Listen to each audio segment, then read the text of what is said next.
joining us, ladies and gentlemen. My name is Richard Tex, the parasite of text messages, the Resurrection, which is also the show we're airing right now as I speak. We're broadcasting out of Elk River, Minnesota, and we traditionally will run 10-minute segments, just so you, ladies and gentlemen at home, can focus on the specific topics that you want to listen to. Basically, a heavy viewer demand as well called for 10-minute segments, so that's what we're going to go with. Now, we have been testing sound quality as of late, the last couple of weeks, and well, mostly the last couple of days. But so today, we got our acoustic foam on. It seems like it works pretty good. Definitely cuts down on a lot of the sound. So now what we've done is, after about a year of owning the insanely expensive camera, we finally decided to look into some of the features on it. We found that there's a certain filter, a speech filter, so it actually recognized a speaker. So we went ahead and we activated that for this episode, and we'll probably use that for the next couple episodes too. Now we could probably make a lot of adjustments at once. We could rearrange some foam and do some filtering on the video editing software and maybe some more garbage on the camera. But generally, we try to move things, we try to do things slowly, like a container shift. Because, say for example, you make 5 adjustments at once. 3 of the adjustments may be positive, but 2 are negative. So, even though you're still ahead, you're always going to be moving forward with those 2 bad adjustments. So if you just make 1 adjustment at a time, then you can definitively say, okay, this is good, this is positive. Moving forward, this is what we need to do. So if we make 5 adjustments sequentially over the course of days or weeks, then we'll know if we're on the right path. Then it's if you want to get impatient, you can do all the 5 adjustments at once. But what we're just going to do, go through things very slowly and methodically and try to get things to where we need them to be. We want good sound quality, good content quality, and we don't want to disrespect you, ladies and gentlemen at home, because, the whole equation behind this show is, we put in 30 minutes, and if 3 people watch the show and enjoy and get entertained and informed, then we've already won. But of course, that also means that your time is extremely valuable, and we respect it, and we're very appreciative that you joined us in your home car, SUV, on your bike, or if you got some headphones on, or you're at your office, or you're at work listening to us on your headphones or on your computer speakers or whatever. So we're very elated and joyous to have you joining us. So we're definitely going to try to respect your time, and to do that, for about the last year, I've just been laser focused on the quality of content. So then, we had to bring in some producers to focus more on the editing side and the sound quality. So, lately we've got the VSDC editor, so we've been able to finally utilize the green screen, and now we've got the acoustic foam, and now we're learning about the filtering on the camera. So now we're gonna, after some experimentation with this, and then we're gonna move on to the software filtering, and we're just gonna try to make the show as good as possible. I'll continue to focus on quality content, and then the producers can focus on the quality of the actual show, of the bread and butter, the foundational aspects of the show. So that's really the goal. Now, probably one of the fatal flaws that we made was to put the show out there before it was really ready. It was like a premature birth or whatever. Say, somebody was born 3 months into conception, or whatever the case may be. That's kind of what happened to the original text messages. Now, we're not saying text messages, the Resurrection, is the greatest talk show on YouTube. It's the lowest rated one, but it's certainly not the greatest. But, we just want to get to a point where we got decent quality, and it's informative, and hopefully somewhat entertaining.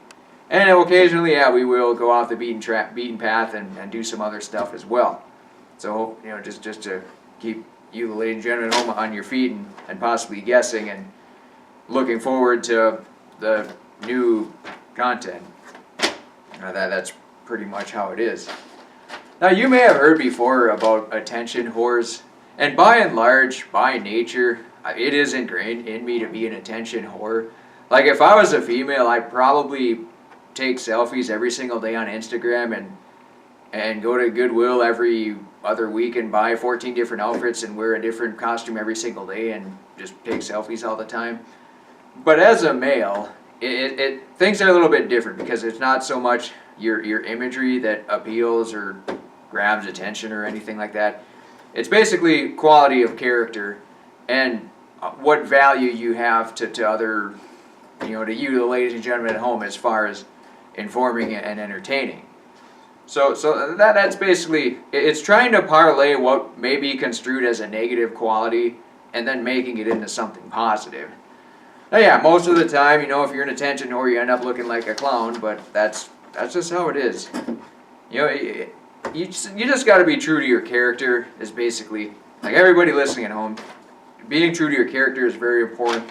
If you're in a position in life where you can't be true to your character, whether you're worried about career backlash or relationship status, or your friends won't think it's cool, or your parents would disown you, it's definitely a situation you'd want to rid yourself of. Because we're all born as individuals with our own unique, distinct characteristics and qualities. And there are circumstances that some are less favorable than others. But by and large, as long as you're true to yourself, true to your character, true to your country, be yourself, be a real American, then you'll probably be a good person and just overall happy and satisfied with your existence. And that's the other thing too. I mean, people work hard to just to be happy. It doesn't just happen organically or naturally. I mean, you can't just wake up in the morning and think that you're going to smoke a bunch of cigarettes or e-cigs and drink a bunch of alcohol and then go to work and half-ass your way through the day staring at a computer screen and then come home and expect to be happy. Unfortunately, it just doesn't work that way. You got to get out what you put into it. And if you work smart, you can get out exponentially what you put into something. See, I found out back in the good old days of athletic endeavors that due to genetic variation in a lot of humans, what you put into something, your expectation needs to be skewed to your limitations as well. I mean, for example, let's say you want to do skeet shooting. Let's say your eyes are garbage and you got 150 vision. Skeet shooting is going to be a bit of a difficult endeavor. You'll probably have to allocate significantly more time than somebody else to be successful at it. So you got to consider, if you're comparing yourself to other humans and other individuals, I mean, everybody is still human. So they all have their own given talents and abilities. So I mean, it's one thing to put in a whole bunch of time into something and then find out that you're still inferior to somebody else who maybe put in less time, or maybe they've even put in more time and are still genetically more gifted or talented or have more proclivities towards that activity, so they're more successful. I mean, that's going to happen in all facets of life. It's just a matter of when you put your best foot forward, you be your best of the best, you'll find out sooner rather than later whether you're a complete abysmal failure at something. And that will allow you to pursue other endeavors as well. Say, for example, you want to play a musical instrument and you put in, you just say, I'll play 10 minutes a day and call it good and see what happens. And then you find out that you're really not that good at it after about a year. Let's say, for example, comparatively, you put in an hour a day and you just were totally dedicated to it for a couple months and you found out that it just wasn't jiving and it wasn't getting you anywhere and you weren't really that good at it. Now, on the flip side, if you found out that you were very, very great at something after practicing for 10 minutes a day, then you'll probably want to put in more time. And then because when you know inherently that when you put time into something that you will be rewarded because you have a talent and a proclivity towards it relative to other human beings, it's far easier to motivate yourself, which is why it's also important to recognize your own talents and abilities and recognize your own true character. Now, yeah, sometimes people's character flaws, you could call them, sometimes you can parlay that into something good and positive. It's just a matter of finding the right circumstances, or sometimes creating your own circumstances as well, or following your dreams, whatever the case may be. So, I mean, for a lot of us, yeah, we're not going to be the best athletes, we're not going to be the best orators, we're not going to be the best book writers, or news writers, or journalists, or computer programmers, electrical engineers, ditch diggers, nurses, cow farmers, highway construction workers. But the fact of the matter is, if you want happiness, it's a combination of just putting hard work into something that you believe is something that you have at least some degree of inclination to do, and something that you enjoy doing, obviously. But if you're if you're decently good at something, you're gonna enjoy it more. Like video games, for example.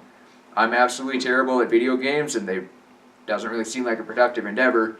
So those are really two shots across the bow as to why I wouldn't really allocate a great deal of time into video games.